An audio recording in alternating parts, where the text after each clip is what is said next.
महतो ने बीजेपी के 5 प्रत्याशियों के साथ पीसी कर देवतुल्य मतदाता से मांगा आशीर्वाद। कांग्रेस पर तंज कर कहा, अगर उसके पास उम्मीदवार नहीं है तो भाजपा से ले ले। धनबाद सांसद ढुल्लू महतो ने बुधवार को धनबाद के 5 विधानसभा के बीजेपी प्रत्याशियों के साथ एक प्रेस वार्ता की। इस दौरान उन्होंने मौजूदा हेमंत सोरेन सरकार पर जमकर हमला बोला।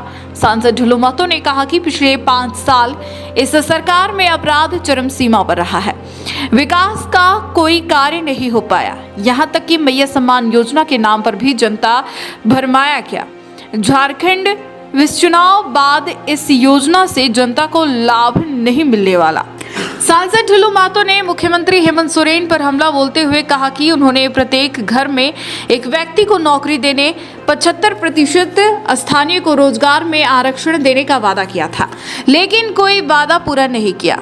उनको पता है कि उनकी सरकार जाने वाली है तो बस मरता क्या नहीं करता। इसी के तर्ज पर 2500 की घोषणा कर मैया सम्मान योजना लेकर आए।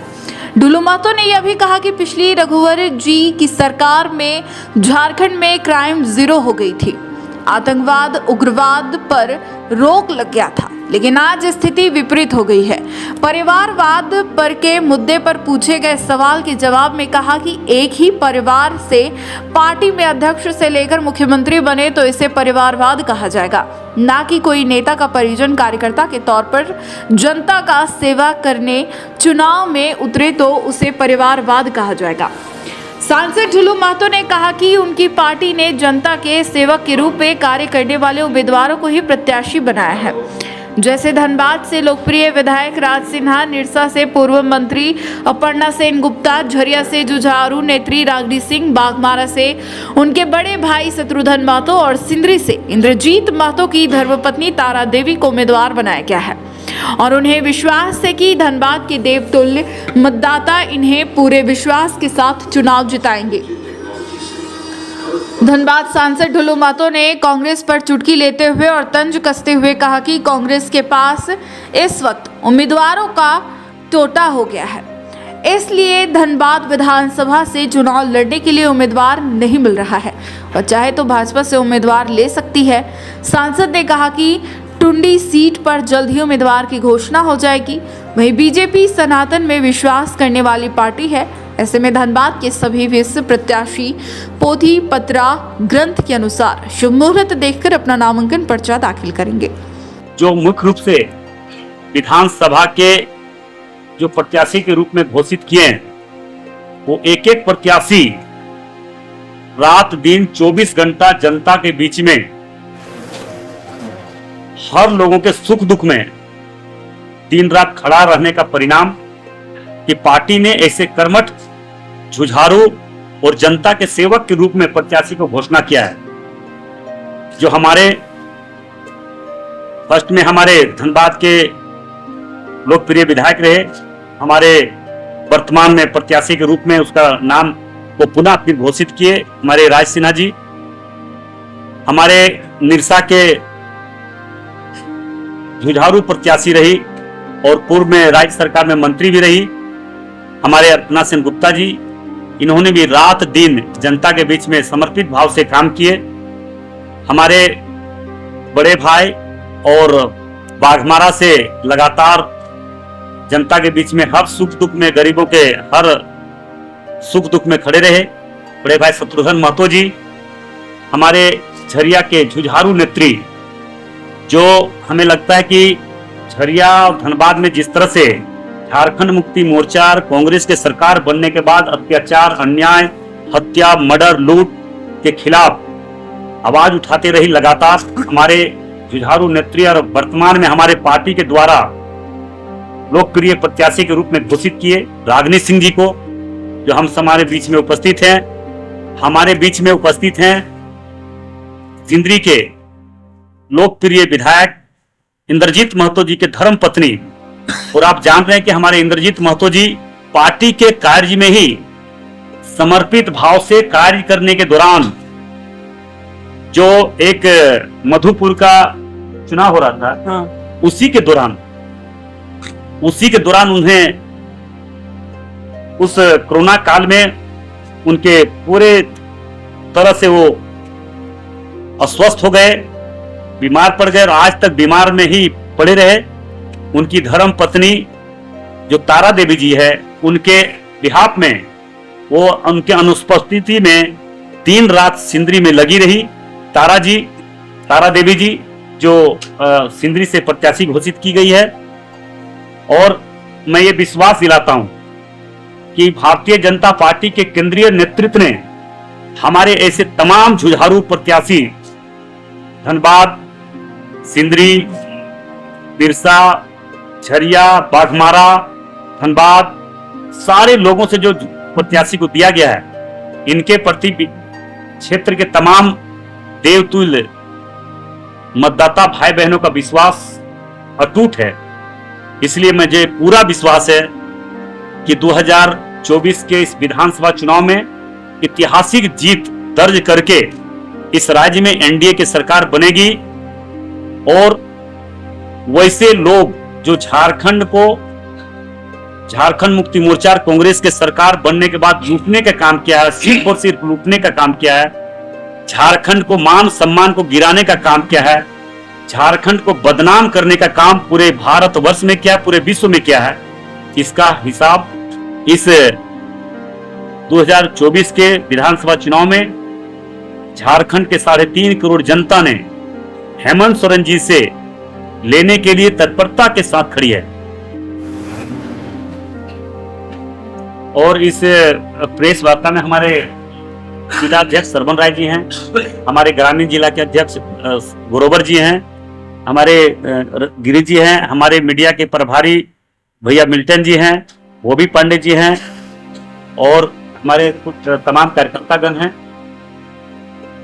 हम लोग सारे लोग लगे हुए हैं और मुझे पूरा विश्वास है जिस प्रकार से लोगों का विश्वास भारतीय जनता पार्टी के जो हमारे जुझारू प्रत्याशी हैं, सभी लोगों के प्रति अटूट विश्वास है। उस विश्वास के प्रति हम लोग, और जिस विश्वास के साथ हमें अपने आशीर्वाद, अपने मत देकर चुनाव जिताएंगे, उस विश्वास के प्रति हम लोग खरा उतरेंगे। और हमारे प्रत्याशी भी खरा उतर, सारे लोग विधायक बनकर खरा उतरेंगे और धनबाद को विकास के क्षेत्र में आगे बढ़ाने का काम करेंगे।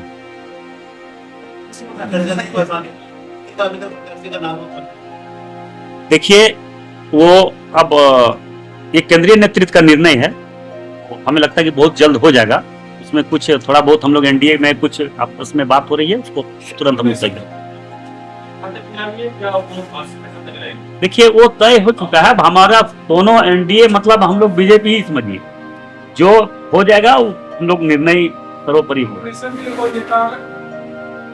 देखिए, बोल तो दिए कि भारतीय जनता पार्टी नीति और सिद्धांत से समझौता नहीं करती है। भारतीय जनता पार्टी के केंद्रीय नेतृत्व ने जो निर्देश हम लोगों को देंगे, उसी निर्देश के आधार पर चलेंगे और हम लोग अपने अपने जो प्रत्याशी हैं हम लोग नॉमिनेशन कराएंगे। अब वहां से ही तय होता है कि हमारे बड़े नेता कौन आएंगे, नहीं आएंगे, वो तय होता है और आएंगे। हम लोग इसका सूचना आप लोग को पहले ही बताते हैं। अनेक कुछ लोग हैं जैसे थोड़ा सा हम लोग जानबे करते हैं, हम लोग हिंदूवादी हैं, सत्यवादी हैं, धर्म और सत्य के रास्ते पर चलने वाले हैं, प्रभु श्री राम जी के विचारधारा पर चलने वाले हैं, हम लोग सनातनी हैं। तो निश्चित तौर पर हम लोग अपने ग्रंथ के आधार पर चलेंगे और ग्रंथ के आधार पर हम लोग अपना नॉमिनेशन कराएंगे। जब झारखंड मुक्ति मोर्चा कांग्रेस का गठबंधन सरकार बनी है, तब लगातार यहाँ पे सिर्फ और सिर्फ लूट हुआ है, हत्या, मर्डर, अत्याचार, अन्याय, माँ बहनों के साथ अत्याचार, बड़े बड़े घटना, ये तो आप भी देखे, हम भी देखे, पूरे झारखंड के लोग देखे। निश्चित तौर पर युवाओं के हित में काम हुआ है। मोदी जी आज पूरे देश हित में कार्य कर रहे हैं। मोदी जी के नेतृत्व में ही पूरे झारखंड प्रदेश में युवा हित में, झारखंड के हित में, झारखंड के माँ बहनों के हित में, गरीबों के हित में, सभी लोगों को ध्यान में रखते हुए हर कार्य किया जाएगा।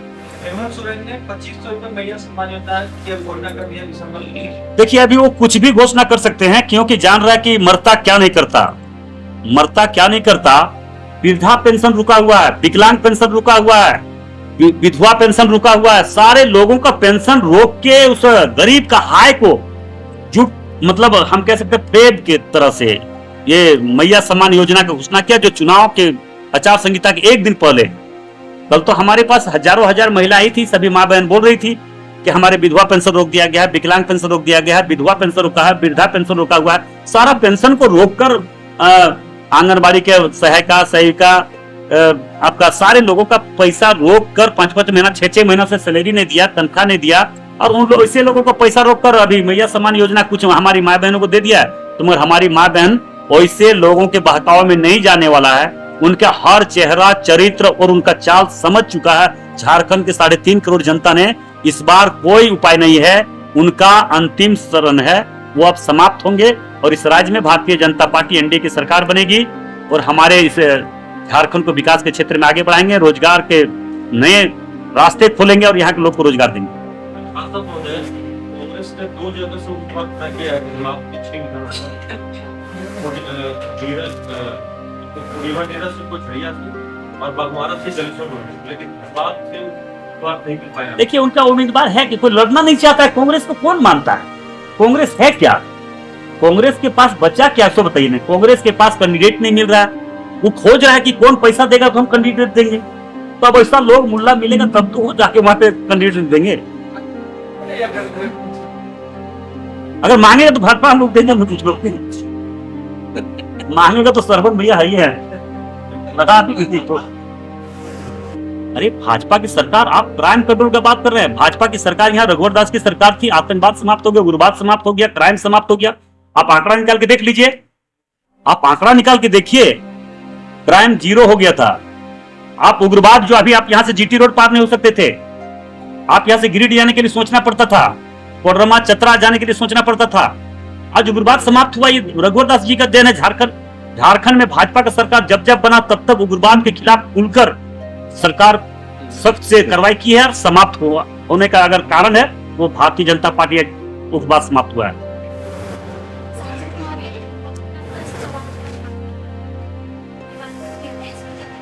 देखिए परिवारवाद का बात करें तो परिवारवाद इसमें नहीं होता है। परिवारवाद होता है कि मुख्यमंत्री अगर हो तो परिवार से ही हो, अगर मंत्री हो तो परिवार से हो, पार्टी का अध्यक्ष हो तो परिवार से हो। अगर कोई कार्यकर्ता किसी के घर से अगर कोई चुनाव में दिन रात अगर 5 साल तक जनता के बीच में रहता है तो उसको टिकट मिलना चाहिए, चाहे कोई भी व्यक्ति हो, कोई भी घर हो।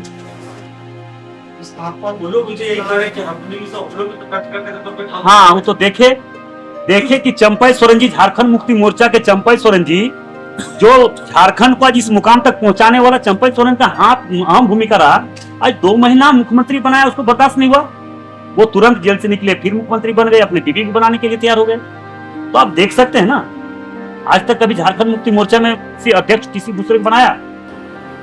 न्यूज़ ANP के लिए कैमरामैन विवेक के साथ कुंवर अभिषेक सिंह की रिपोर्ट।